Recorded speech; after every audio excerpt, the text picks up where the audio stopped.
할렐루야. 사랑하는 대강의 가족 여러분, 오늘 하루도 하나님의 말씀과 동행하는 삶이 되길 소망합니다. 오늘 함께 나눌 하나님의 말씀은 마가복음 10장 35절에서 40절 말씀입니다. 세베대 아들 야고보와 요한이 주께 나와 여짜오되 선생님이여 무엇이든지 우리가 구하는 바를 우리에게 하여 주시기를 원하옵나이다. 이르시되 너희에게 무엇을 하여 주기를 원하느냐?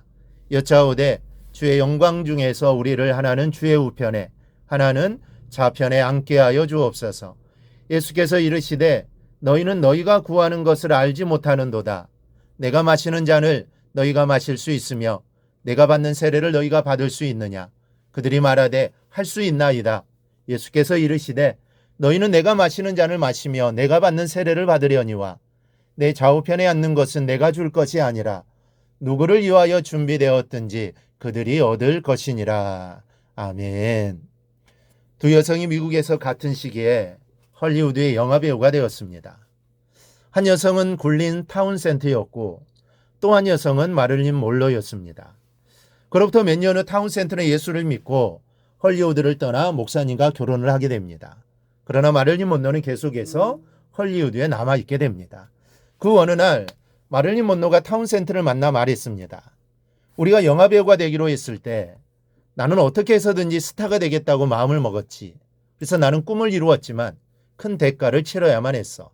나는 지금 세상에서 가장 비참한 사람이야. 그러는 어느 날 마릴린 먼로는 결국 자살을 합니다. 그렇지만 타운센트는 계속해서 주님의 일을 하는 자리에서 행복할 수 있었습니다. 선택이라는 것은 아주 중요합니다. 그리고 선택에는 결정적인 순간이 있습니다. 그 시간이 오기까지 많은 생각과 준비를 하고 있다가 가장 현명한 선택을 해야 하는 겁니다. 본문에서 우리는 결정적인 선택의 순간을 맞이한 사람을 보게 됩니다. 바로 야고보와 요한 형제입니다. 야고보와 요한은 이번에 예루살렘으로 올라가면 분명히 큰 일이 터질 것이라는 것을 아마 느꼈던 모양입니다. 그리고 예수님의 신상에도 큰 변화가 있을 것을 예감합니다. 그래서 지금 이 순간이 자신이 무엇인가를 선택해야 할 결정적인 시간이라고 생각한 것이죠. 시기 선정은 잘한 것 같은데 과연 이들의 선택은 어땠을까요? 먼저 야고보와 요한은 영광의 자리를 선택했습니다. 예수님의 순환을 예고하는 말씀이 끝나자 야고보와 요한은 예수님께 선생님이여 무엇이든지 우리가 구하는 바를 우리에게 하여 주시기를 원하옵나이다 라고 합니다. 그래서 예수님이 원하는 것을 물어보셨는데 두 사람의 대답합니다. 주의 영광 중에 우리는 하나는 주의 우편에 하나는 좌편에 앉게 하여 주옵소서. 이 보통 철없는 요구가 아닐 수 없습니다. 방금 전에 예수님은 죽을 것을 말씀하셨는데 두 사람은 자신들의 욕망을 거짓 없이 드러내고 있습니다. 아마도 이 형제들은 평소에 예수님이 왕에 오르시면 자신들이 어떤 자리에 앉을 것인가를 늘 이야기했던 것 같습니다. 이런 요구를 무리하게 드리지 않더라도 야고보와 요한은 예수님이 특별히 생각하시는 제자였습니다. 예수님 베드로와 함께 야고보와 요한을 각별히 생각하셨습니다. 야이로의 딸을 소생시킬 때에도 변화산에서 변형되실 때에도 베드로와 이 두 형제만 그 자리에 있었습니다. 야고보와 요한은 베드로와 함께 수제자군에 들어 있었던 것이죠.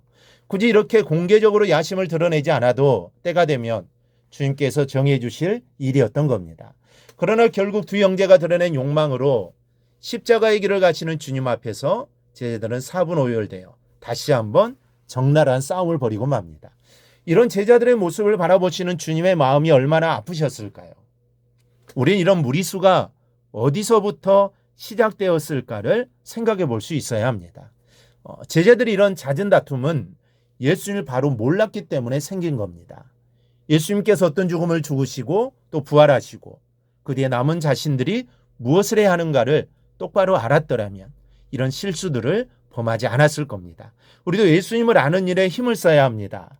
예수님과 예수님의 뜻을 알지 못하면 예수 이름으로 모이고서는 분열과 싸움만 난무하기 때문입니다. 호세아서 6장 3절을 기억해야 합니다. 우리가 여호와를 알자, 힘써 여호와를 알자. 그의 나타나심은 새벽 빛같이 어김없나니 비와 같이 땅을 적시는 늦은 비와 같이 우리에게 임하시리라. 호세아 선지자의 외침을 기억하고 우리도 늘 여호와 알기를 힘쓰기를 바랍니다. 그 안에서 주님이 힘을 주시고 그 힘으로 주님의 기쁨이 되는 삶을 살아가기를 바랍니다. 둘째, 야고보와 요한이 선택해야 했던 것은 예수님의 잔과 세례였습니다. 영광의 자리를 요구하는 두 제자 예수님이 이렇게 반문하십니다. 너희는 너희가 구하는 것을 알지 못하는구나. 내가 마시는 잔을 너희가 마실 수 있으며 내가 받는 세례를 너희가 받을 수 있느냐. 두 사람이 구해야 할 것은 권세의 자리가 아니라 잔과 세례라는 말씀입니다. 잔과 세례는 고난과 십자가의 죽음을 말합니다.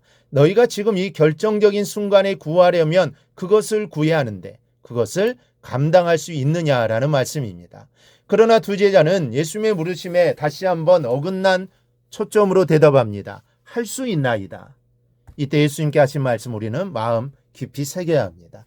너희는 내가 마시는 잔을 마시며 내가 받는 세례를 받으려니와 내 좌우편에 앉는 것은 내가 줄 것이 아니라 누구를 위하여 준비되었든지 그들이 얻을 것이니라.